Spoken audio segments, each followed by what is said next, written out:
How to use coupons on Shein app. Hello everybody, this is Sabrina here to help you today. So without any further ado, let's get into the video. So first, open your Shein app or go to your Shein web portal. And then if you want to buy items using your coupons, simply go to the cart or select the item from the shop. Then tap on checkout, select the item and tap on checkout.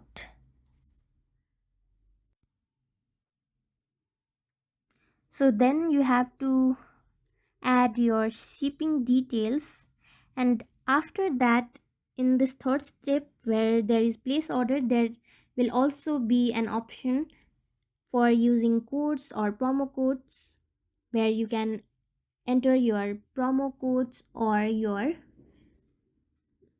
discount coupons while paying. So yeah, that's how you do it. Thank you for watching this video. Make sure to like, share and subscribe to our YouTube channel. If you got any question, comment them down and I'll catch you in the next one.